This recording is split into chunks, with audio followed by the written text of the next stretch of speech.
The 2023 में आई हुई एक हॉरर फिल्म है और द कॉन्जरिंग यूनिवर्स की लेटेस्ट इंस्टॉलमेंट है।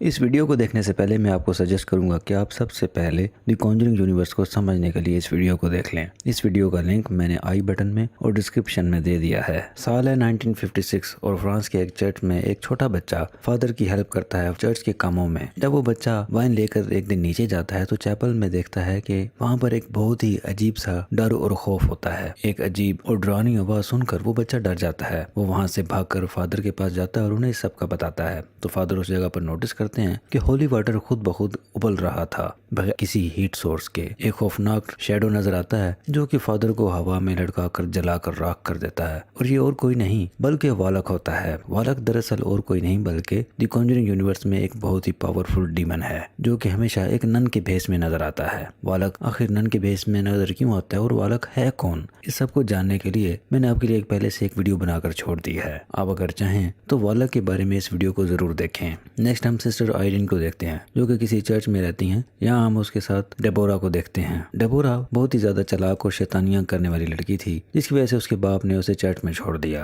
तो सिस्टर आयरीन डेबोरा को बताती है कि मेरे डैड भी मुझे पसंद नहीं किया करते थे क्योंकि जो कुछ भी बुरा होने वाला होता है सिस्टर आयरीन को पहले ही उसकी भनक लग जाती है। तो उसके फादर को ये सब चीजें बहुत ही ज्यादा अजीब लगती थी जिसकी वजह से उसके फादर ने उसे छोड़ दिया। अब इनकी चर्च में भी फ्रांस के चर्च के अंदर जो इंसिडेंट हुआ था उसके बारे में डिस्कशन शुरू हो जाती है और बताया जाता है कि किस तरह एक काली परछाई ने जो कि एक नन की तरह दिखता था उसने फादर को लटका कर जला दिया। सिस्टर आयरीन का शक फौरन वालक पर जाता है क्योंकि वालक भी नन की तरह दिखता था और वालक के साथ सिस्टर आयरीन का पहले भी इनकाउंटर हो चुका है। फिर सीन शिफ्ट होता है फ्रांस के स्कूल में जहाँ पर मोरिस काम किया करता है और वो इस टाइम वालक के पोजेशन में है। मोरिस को आखिरी बार हमने दी नन फिल्म में देखा था और उसने सिस्टर आयरीन का साथ दिया था और ये दोनों मिलकर वालक के साथ लड़े भी थे। इस स्कूल की प्रिंसिपल हमेशा गुस्से में रहती है क्योंकि उसका बेटा चैपल में मारा गया था। तभी स्कूल की बड़ी लड़कियां जो एक सोफी नाम की लड़की को बुली किया करती हैं, मोरिस उनको डांटता है और उन्हें मना करता है कि तुम लोग सोफी को इस तरह से परेशान ना किया करो। मोरिस के साथ कुछ तो गलत था क्योंकि वो हमेशा अजीब हरकतें किया करता था।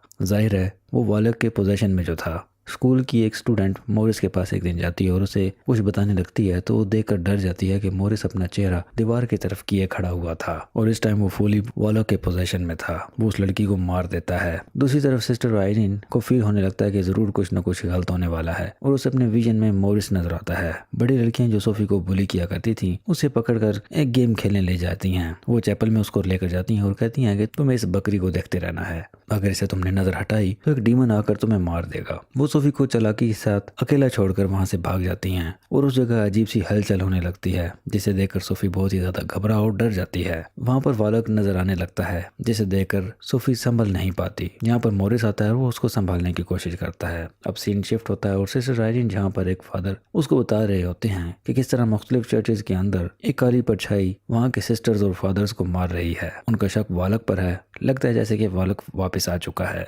क्योंकि बताया गया है कि उस काली परछाई का बनावट सेम टू सेम किसी नन की तरह है और वालक ही एक नन की सूरत में नजर आया करता है। वो फादर सिस्टर आयरीन को इंसिस्ट करते हैं कि वो इस केस को वापस स्टडी करें और जाकर जांच पड़ताल करें क्योंकि सिस्टर आयरीन का पहले एक दफा वालक के साथ सामना हो चुका है। सिस्टर आयरीन एक दफा मना करती हैं पर जैसे तैसे करके मान ही जाती हैं। इस सफर में उनके साथ जाती है डेबोरा जिसको सिस्टर आयरीन मना करती हैं, लेकिन सिस्टर आयरीन के अलाक कहने पर डेबोरा नहीं मानती और कहती है कि मेरी माँ भी जल कर मरी थी। मैं जानना चाहती हूँ कि आखिर ऐसा क्यों होता है और मैं मेरे कॉल्स पे कभी भी भरोसा नहीं करती। तो सिस्टर आयरीन उसे जवाब में कहती हैं कि आपको सिर्फ भरोसा होना चाहिए, आपको एक पुख्ता बिलीव होना चाहिए तो मेरे कॉल्स अपने आप हो जाते हैं। सिस्टर आयरीन और डेबोरा उस चर्च में पहुंचती हैं तो वहाँ पर सिस्टर आयरीन को वही बच्चा नजर आता है जिसे हमने फिल्म के स्टार्ट में देखा था। सिस्टर आयरीन उससे बात करने के लिए जाती हैं तो इस जगह पर उन्हें वालक नजर आता है। वालक सिस्टर आयरीन को एक बहुत ही खौफनाक मंजर दिखाता है जिसे देखकर सिस्टर आयरीन बहुत ही ज्यादा डर जाती हैं। दरअसल होता यूं है कि एक पादरी एक नन की आंखें निकाल रहा होता है। इस सब को देखकर सिस्टर आयरीन बेहोश हो जाती है और डेबोरा वहां आकर सिस्टर आयरीन को संभालती है। दूसरी तरफ स्कूल में अब बहुत ही ज्यादा पैरानॉर्मल एक्टिविटीज होने लगती हैं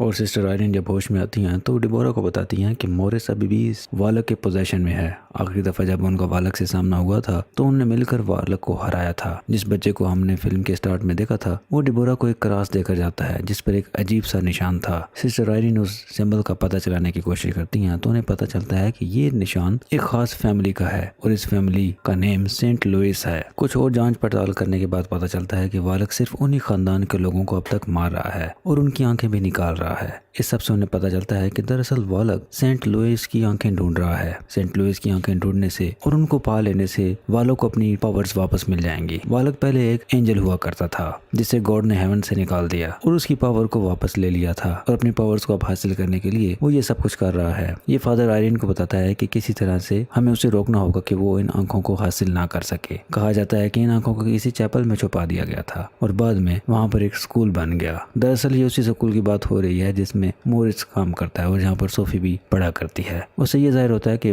वालक मोरिस को इस्तेमाल करते हुए उन आंखों को वहाँ पर ढूंढ रहा है। इसी वजह से हमें मोरिस दीवार की तरफ चेहरा करके खड़ा होता हुए नजर आता था। आयरीन डिबोरा को लेकर फौरन स्कूल की तरफ जाती है जहाँ वो मोरिस को देखकर हैरान रह जाती है कि वो फुली पोजेशन में था वालक के। प्रिंसिपल को नहीं पता था कि मोरिस के साथ क्या हो रहा है और वो प्रिंसिपल को मार देता है। रात के वक्त मोरिस की तबीयत खराब होने लगती है। आयरीन वहां पहुंचकर मोरिस को सोफी से दूर रहने को कहती है और वालक डरावनी आवाजें निकालने लगता है। वालक मोरिस की आवाज में कहता है कि हेलो सिस्टर। चैपल की तरफ मोरिस को जाता देख सिस्टर आयरीन उसे रोकने की कोशिश करती है तो मोरिस के शरीर में वालक सिस्टर को उठाकर बहुत दूर फेंक देता है। डिबोरा भी ये सब देखकर बहुत ही ज्यादा डर जाती है और वालक को रोकने के लिए आयरीन को हटाकर मोरिस के सर पर कुछ दे मारती है और इस मौका का फायदा उठाकर सिस्टर आयरीन और डिबोरा मोरिस को बांध देती हैं। आयरीन अब कुछ सिस्टर्स को लेकर सेंट लुइस की आंखें ढूंढने लगती है। बाहर वालक अब स्टूडेंट्स को भी नजर आ रहा था और मोरिस में भी जाग उठा था। सिस्टर आयरीन कुछ निशानियों को नोटिस करते हुए सेंट लुइस की आंखें ढूंढ लेती है। मोरिस को यूज करते हुए वालक सिस्टर आयरीन से सेंट लुइस की आंखें पकड़ने की कोशिश करता है और हासिल कर भी लेता है और सिस्टर आयरीन को हवा में लटका कर जलाने की कोशिश करता है और उसी वक्त हमें पता चलता है कि सिस्टर आयरीन भी सेंट लुइस खानदान की एक वंशज है जिसकी वजह से वो अपने आप को जलने से बचा लेती है और अपने अंदर की पावर को एक्टिवेट कर पाती है। बाद में सिस्टर आयरीन और बाकी चर्च की कुछ सिस्टर्स प्रेयर करने लगती हैं जिससे वहां पर पड़ा हुआ वाइन खून में बदल जाता है और सिस्टर आयरीन प्रेयर करते हुए वालक को जलाकर हेल में भेज देती है और ये फिल्म यहाँ पर ही खत्म हो जाती है। Thank you so much for watching this video everyone.